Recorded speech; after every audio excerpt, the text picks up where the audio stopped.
Okay, welcome. Welcome to this talk. I will speak about IoT security. I will talk mainly about creating a secure IoT application. I'm not going to talk about privacy or things like that. I'm more just, you want to connect stuff on the internet and how to secure it. So first, I'm a software developer at Sierra Wireless. My main job is to work on a cloud service called Advantage. My day-to-day job is to write protocol and security stack for connecting various devices, mainly cellular modems. Sierra Wireless is mainly a cellular modem manufacturer, 2G, 3G, 4G modems we put in cars, coffee machines, trucks, whatever. And I'm also involved in different open source projects. I'm a member of the Apache Foundation and also a project lead for the Leshan Eclipse IoT project. And I'm committer on Californium and Wacom. So the agenda. So first, a small introduction, and then I'm going to talk about different topics, different things you need to secure when you create an IoT application from the hardware to the cloud. And I will finish by showing you different open source IoT projects in the Eclipse community about IoT infrastructure and security. So yes, so I think there is a lot of articles. Some are already clickbait about how dangerous can be IoT and security and bad security for what we call cyber-physical system. Yes, there is a real concern when you try to connect a physical world to the cyber world. Cyber security starts to have an impact on the physical world, like cars. There is a lot of example in the news about security problems in cars. Basically, today we are connecting cars. The CAN bus car, the main skeleton, the main spine of the car to the cloud using wireless modems or Wi-Fi. So yes, it can be a problem. And if you think maybe in the future, in a few years, some things are just going to be only usable using a smartphone or the internet. Like, I don't know, maybe a washing machine will have no buttons. So if there is a security problem, it can be quite a big issue. So yes, last year, there was a study from HP. It's quite interesting. They took some home appliance, connected home appliance, and made some tests. And really regular appliances like smart TV, locks, thermostat, mainly home automation stuff. And yes, so the first numbers is 90% of this device collected personal data, which is not a big surprise because when you're connecting, I don't know, a smart lock to a cloud service, for having a schedule and delegating authorization to different people to come in your house at different hours, of course, the device is going to collect personal data, which is an issue. But which is more strange is 70% of the devices are just not using encrypted network services. So if you are using, I don't know, public Wi-Fi or whatever, just plain communication on the internet. It's a bit strange, but to say, oh, why so many devices are broken like that? But you will see later there is some kind of reason for that. And of course, I suppose something is really wrong here is when you are buying a home automation or whatever appliance and you connect it to the internet, you trust the manufacturer to provide you something secure. You don't think you need to really audit and look inside the devices for knowing it's secure or not. And yes, it's wrong. So yeah, the first element, it's not this one is not so obvious, is hardware security. I'm a more software guy, and for me, yes, why we need secure hardware. If there is a problem with one device, it's just this device, it's not the whole applications. And if someone has physical access to a device, what's the problem with that? It's probably the owner of the device. It's not so simple. The main risk with that is a rogue firmware. There is an example. Well, the URI is very small, but it's last year. Yes, last year.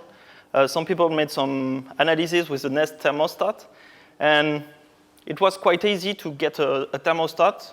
And when you have physical access, you put a new firmware, maybe a firmware with a backdoor, gathering all the data back to somewhere on the internet, or trying to connect to other devices. And yes, you can install any firmware, any rogue firmware, and the main problem is you can buy a bunch of smart thermostat and put that back to the shop or back on eBay and sell it to other people, and you get access to some random house.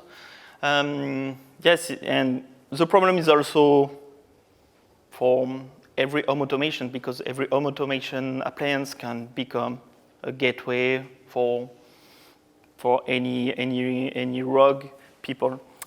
So today there is some solution for that. It's quite recent. Now on a lot of hardware platforms, you have what we call secure boot or trust boot, which basically is a mechanism inside the chip for preventing anybody to put any firmware. The firmware need to have a cryptographic signature for authenticating the firmware. So it can protect you from rogue firmware, but also you have secure storage for putting deep inside the device security keys and protecting the keys. For example, the keys for connecting to the cloud service or encrypting the communications. The main problem with that is you have some kind of vendor lock with the manufacturer. It's very difficult to create a custom firmware or open source project like, on a home router, you have a lot of different alternative firmware. With secure boot, it's very difficult to do that. The second point is you need to update your device. When you are putting a device you're creating, I don't know, a washing machine today, when you are a washing machine factory, you build a product and you just sell it and forget about that. With the Internet of Things, you need to be sure you are able to update it on the field, what we call over the air. Because yes, at some point you will probably have a security problem or some cryptographic algorithm you are using is broken or whatever. And if you don't think about update upfront, you are going to have a problem. So a lot of devices are not easily upgradable. The main problem is creating an update over the air for any devices have a cost. The main cost is engineering. You need a lot of time for doing that properly. And the flash size, you probably need to have a larger flash for being able to update your device. I will show that. So it have a direct cost on your product. For example, if you want to upgrade a device, maybe what you need to have, a solution is to have two versions of the firmware. So maybe you're running the version 1, and you start to write the version 2 during the upgrade. And once the upgrade is done, you can check the checksum or any signature of the firmware. You can ask the bootloader to switch to the new version, and even if the new version is broken, you can come back to the version 1 automatically. So this is a solution, but it's going to cost you twice the flash size. You can also use a patch. A patch is a binary diff or binary patch, or some people call that a delta. It's a solution for you put a patch, you download the patch from the internet, and the bootloader reboots the device and applies the patch. And if everything is fine, on the next reboot you will get the new firmware. This solution is more complex because you need to be sure if there is a power loss or whatever, you need to continue to apply the patch. It's nicer because the cost in Flash is less, but the cost in engineering is higher. And yes, and the main problem here is to have something really robust, really bulletproof, because yes, non-Flash can be tricky sometimes. You need to expect power loss during the update. The network, well, it's internet, as you can see at the conference. Sometimes it's working, sometimes it's not. You can expect unexpected incompatibilities. In large system, when your device is connected to other stuff, you can test a lot of things in your lab, but sometimes you are going to see, maybe not your product is going to be broken, but the interaction with another product is going to be broken. You need to be able maybe to fall back automatically to the old version because you detect a problem.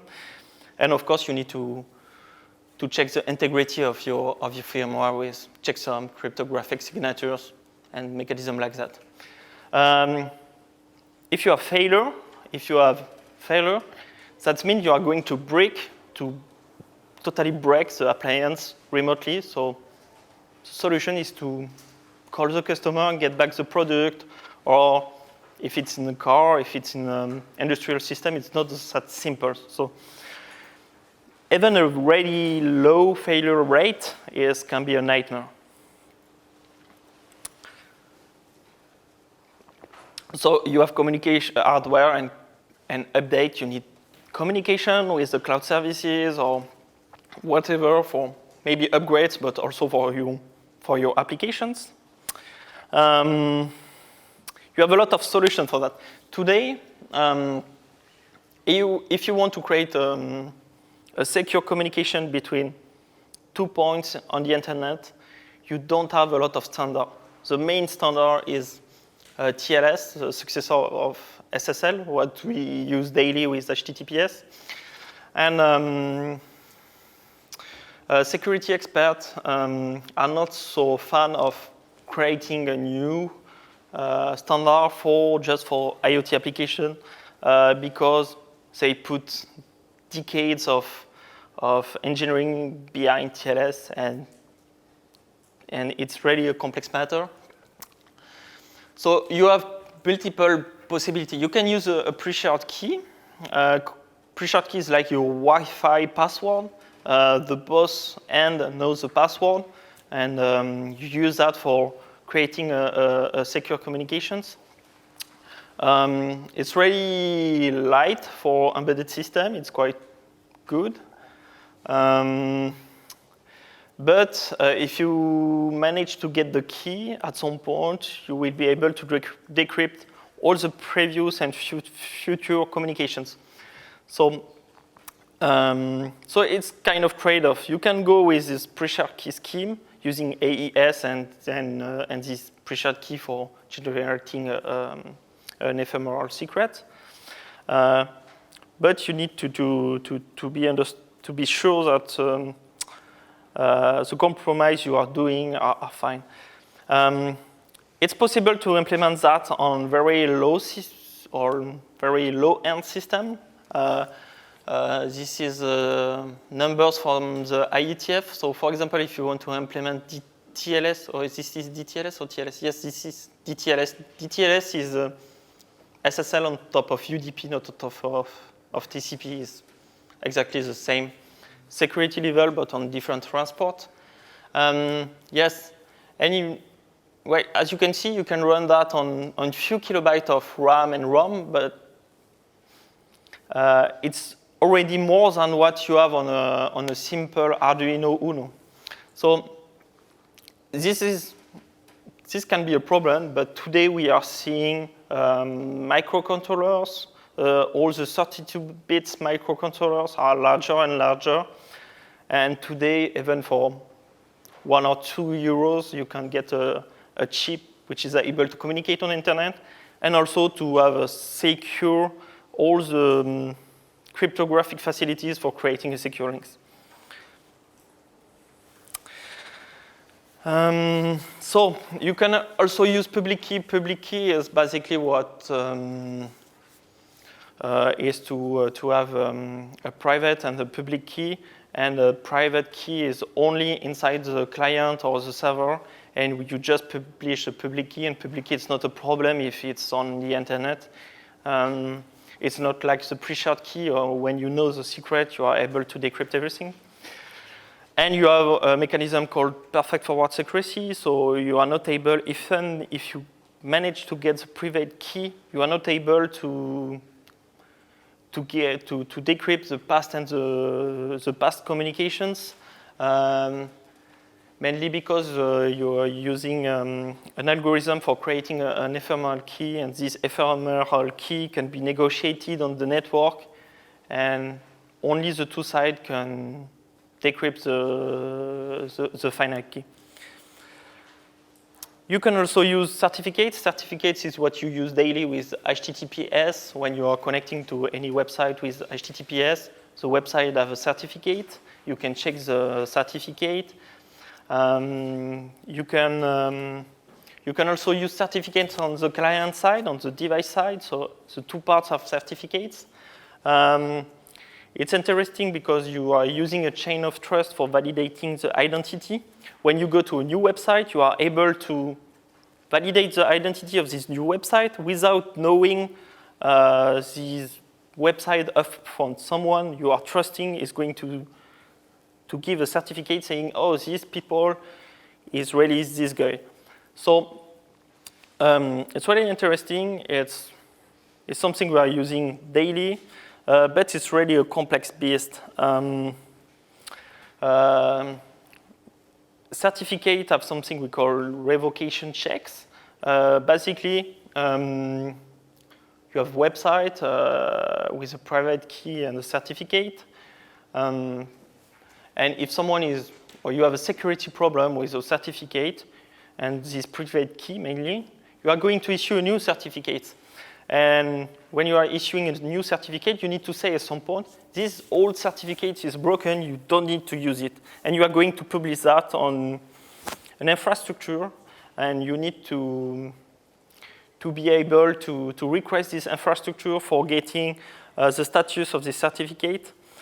And the client, when you want to connect, need to check at some point the revocation status of the certificate.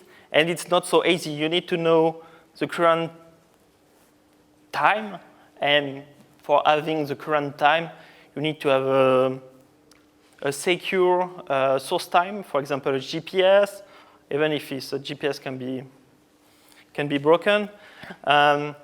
Or if you are using NTP or different protocol for getting the current time, you need to do that in a secure way. It's not so simple, and also, if you are not able to connect to the different services you need to connect for checking the revocation status of the certificate, do you need to hard fail, stop to communicate, or you need to be able to continue to communicate? It's not something really simple. There is a new project at Eclipse IoT called catchy. It's a proposal. It's trying to use DNS for gathering information about the certificate using the DNS. There is multiple solutions for doing that. Yes, and for example, when you are using your browser, if you look at Firefox, or if you look at Chrome, they are not doing absolutely the same things for handling the problem of certificates and the revocation problem. So yes, at some point you want to choose. I am going to use pre-shared key, which is simple, but yes, it's simpler. You have a lighter crypto. You don't have to check revocation, but you need to maybe to rotate the password from time to time. And maybe you want to use certificate, which is great because it's a more open system. You can have to delegate trust, but you need to handle this complex problem of revocations and the whole new complexity you add on your device. So yes, and when you are building a PSK infrastructure, it can be tricky because you need to, I don't know, you have a factory, creating object, creating password, putting password in the object, and you have a server, and at some point you need to move the key from the factory to the server. And yes, and if you move that using plain text or I don't know, Excel file using emails, it can be a problem. So yes, so you have devices. Maybe you are going to have a lot of devices, a lot of different devices on the internet, and you need to put a password or a certificate or whatever inside the device. And you need also to rotate it and to take care of that. And it can be a complex problem. For example, if you use pre-shared key, well, you need to create this pre-shared key at factory. You need to move that. And also, because you don't want to move this big Excel file, maybe you want to use this kind of formula for creating your password for every devices. Well, it can look funny, but it's actually things some phone operator are using for your phone password. They just use the same password for every devices and just do a computation with the serial number of the device. So you need to take care of that. There is a solution for that, but it's quite complex. Also, you want to be able to rotate the secret. You want to be, if you have a security problem, you want to be able to change the key. You are changing of, I don't know, you have a security breach in your factory or your server or whatever. You want to change the key. It can be a challenge to do that on large fleet of millions of devices connected using flaky internet. But a good practice is to try to do that regularly, so you are sure if there is a problem, you are able to do that quickly. You can also more enterprise key management protocol, but they are not so light, like CMP, OCSP, and we have now a new standard for doing that for the Internet of Things, which are part of the lightweight M2M protocol, which is the device management protocol.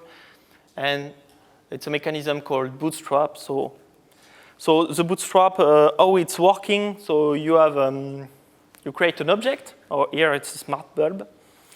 You have a factory, you put a credential in the factory, in the smart bulb, but you don't put the final credential. You just put what we call a bootstrap credential. So when the smart bulb is connected to the internet, it says, okay, I have only the bootstrap credential. I'm not able to connect to the final server. So I need to start a bootstrap session. So it's going to connect to the bootstrap server. The bootstrap server is going to send the final credential and the location, the IP address, or the URL of the server. And then when the smart bulb has the correct credential, it's going to connect to the device management server or the application server. And the server is able to start to manage the device. So it's great. And in case the light bulb is not able to connect again with the final server, it's going to start again the bootstrap procedure. So the bootstrap key are not used that often, like one time during the lifetime and when you want to rotate the secrets. And if you have a security problem, you just disable the credential on the DM server, on your application server, and the light bulbs say, okay, I'm not able to connect to the server. I'm going to bootstrap again and get the new key, and then I can connect to the server. The last element is server security.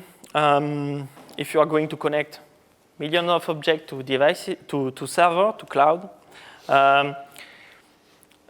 it's not something new, server security. We are doing that for ages for website and things like that. I think the new problem here is it's going to start to be a juicy target when you have services connected to a lot of smart home, a lot of car, a lot of different physical objects. It can be very interesting, and also the connectivity in-house in car are going larger and larger, and can be really interesting for someone to get access to all these devices for sending spam or, I don't know, blackmailing people. So yes, so you need to be careful when you are doing this kind of application, as maybe as every website. But what you can do is to try to enforce a higher level of security because you are providing access to a physical object, and also you can try to be careful collecting less and less data than necessary. Sometimes we want to just send every possible things back to the cloud, like memory dumps and a lot of debug information. Is not always a good idea because sometimes you have security, sensitive personal data inside that, so you need to be careful. And also, a good option is to isolate the server talking with the devices and the server talking with the user, the end user, and the facing web. It's not so simple, but you can try to isolate as much as possible.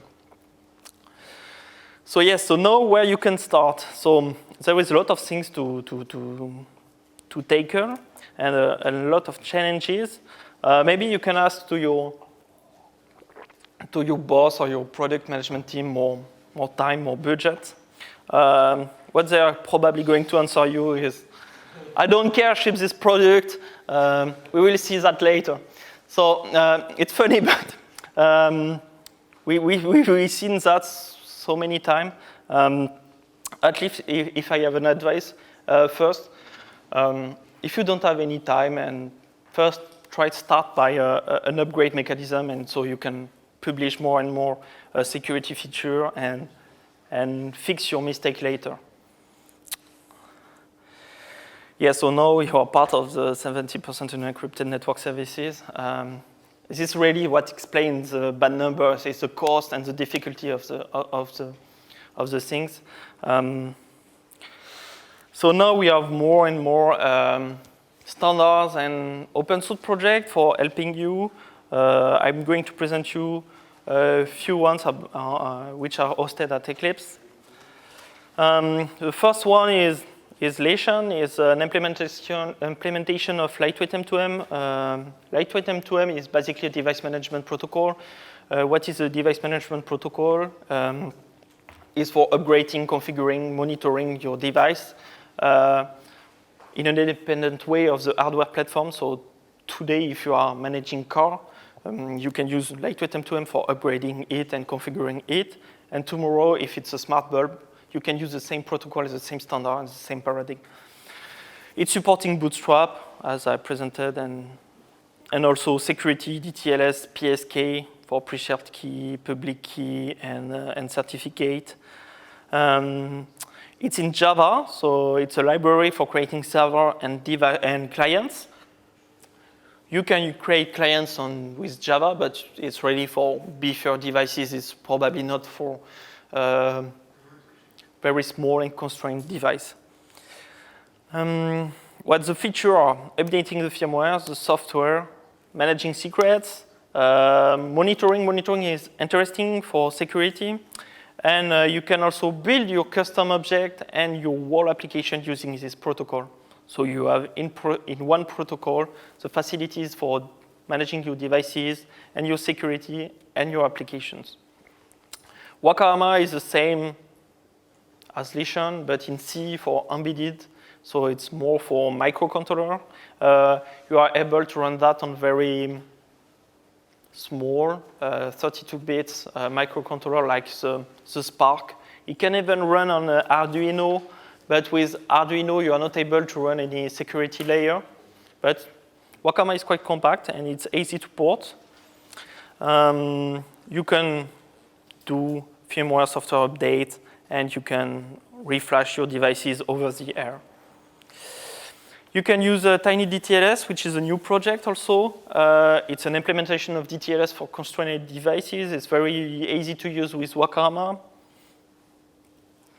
It's supporting both PSK and certificate and raw publicly. So yes, so what we are providing now at Eclipse IoT is really a toolbox, different project and libraries for creating secure IoT services or secure IoT devices. But today you still have to understand how it works and plug everything together and do the portage. What we are working now, we did a tutorial yesterday about how to use lightweight M2M. We are working on already trying to provide a jump start and a very easier experience for creating secure IoT application and try to avoid the problem of having to ship very quickly an insecure prototype because it's too difficult. Thank you. If you want to contact me, you have my contact, my email, and a blog post with more elements about this topic. If you have questions.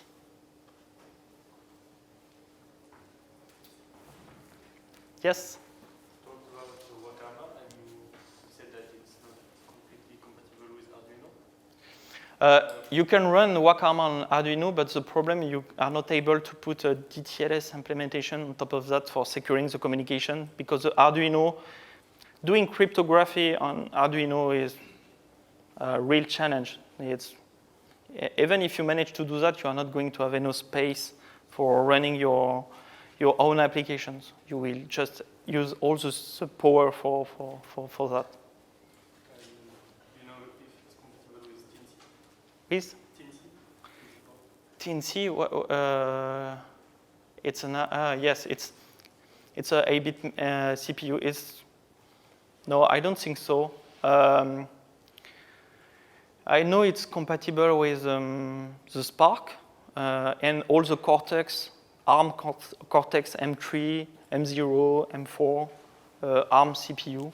So if you don't have a 32-bit CPU, if you try to connect that to the internet, you are probably not going to be able to do that in a very secure way.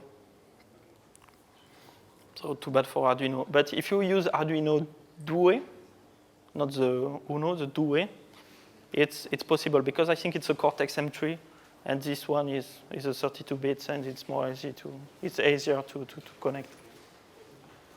In all those standards, are there tricks considered that are already used on cryptographic smart cards?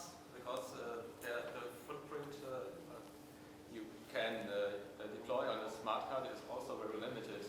Yeah. There is another certificate format besides X509, so-called card verifiable certificates. They have much less footprint than X509. Yeah, that's interesting. Because all meta information is much smaller.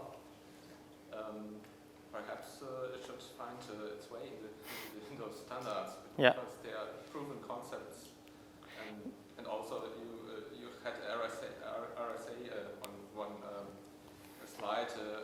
RSA is also a no-go because of the big resource requirements. Yes, but we see a lot and more hardware accelerator for elliptic curve inside in a microcontroller, so it's moving quite fast.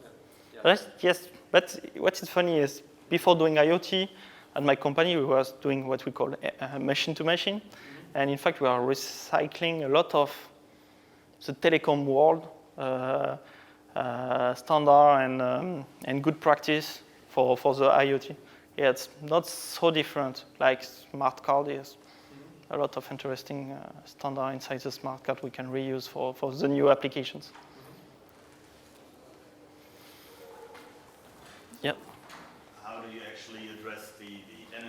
consumption of all the encryption stuff, because if I have a battery powered, tiny as possible, Internet of Things device. Yes, it's, if you want, it's a real problem. It's why doing hardware and connected hardware is difficult, and it starts to be possible today, yes.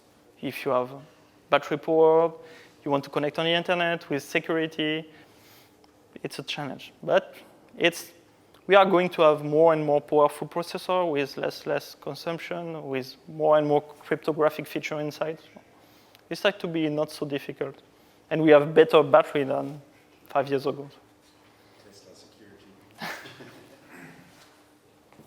Would it maybe more sense, maybe it would make sense to have some kind of, like for a smart home, let's say, small server in this home that within it, the security is much easier because you can, let's say, get the highest signal around you, and if someone is trying to attack you from outside, then your home, your server in your home would detect, someone has a higher signal than me, then alert or something. Then maybe you could then resolve all the security issues locally. Yeah, you can do a lot of, you can move a lot of feature on the gateways or security feature. You need to take the time to do that.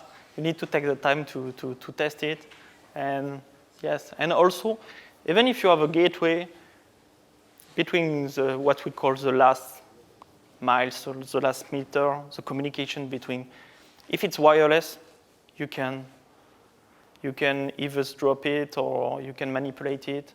So you need to ready to be secure from the first object to the cloud. Even if you have a gateway and you can put a lot of cryptographic and feature in the gateway, there is a lot of people doing war driving, like we were doing with Wi-Fi, but now with Zigbee, trying to find home automation, speaking wireless without any security. So yes, it's a capability. It's something interesting to use gateway, but it's even a problem if you don't secure the end user object. Yes. Thank you.